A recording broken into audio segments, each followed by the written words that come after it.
মেঘনার ভয়াবহ ভাঙনে যেন কেয়ামতের প্রতিচ্ছবি দেখছে লক্ষ্মীপুরের কমলনগর। শুধু বৃহস্পতিবারের ভাঙনেই বিলীন হয়ে গেছে মেঘনাপাড়ের চর ফলকন ইউনিয়নের লুধুয়া এলাকার শত বছরের জামে মসজিদ সহ বেশ কয়েক একর জমি। ভাঙনের এত ভয়াবহ রূপ এর আগে দেখেনি এই উপজেলার মানুষেরা।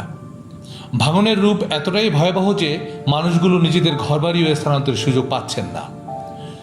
26 সেপ্টেম্বর 2019 বৃহস্পতিবার ভোরে যে মসজিদে মুসল্লিরা জামাতের ফজরের নামাজ আদায় করেছিলেন, দুপুরেই সে মসজিদ একেবারেই বিলীন। যে স্কুল ভবন থেকে ভাঙন ছিল অনেক দূরে, বিকেলেই ভাঙন চলে এসেছে সে ভবনের কিনারে। বিকেলে মেঘনায় বিলীন হতে চলেছে প্রাইমারি স্কুলের আরও দুটি ভবন এবং একটি ক্লিনিক। এভাবে ভাঙন চলছে উপজেলার পুরো 17 কিলোমিটার এলাকা জুড়ে। এমন ভয়াবহ পরিস্থিতিতে ভাঙন কবলিত এলাকার লোকজন আতঙ্কিত হয়ে পড়েছেন। খবর পেয়ে বৃহস্পতিবার দুপুরে পানি উন্নয়ন বোর্ডের কর্মকর্তারা ভাঙন কবলিত এলাকা পরিদর্শন করেন। সূত্র বলছে, প্রায় 150 বছরের পুরনো ওই এলাকাসহ স্থানীয় স্থাপনাসমূহ রক্ষায় জুলাই মাসে পানি উন্নয়ন বোর্ড আপৎকালীন একটি প্রকল্প হাতে নেয়।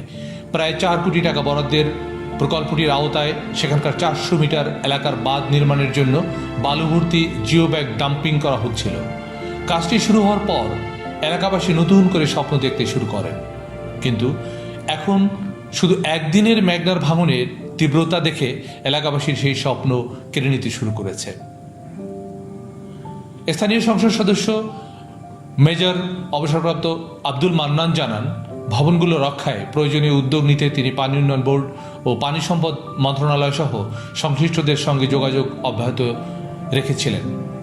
ইতিমধ্যে সেখানে আরও 15,000 জিও ব্যাগ ডাম্পিংয়ের অনুমতি নেওয়া হয়েছে বলে তিনি জানান।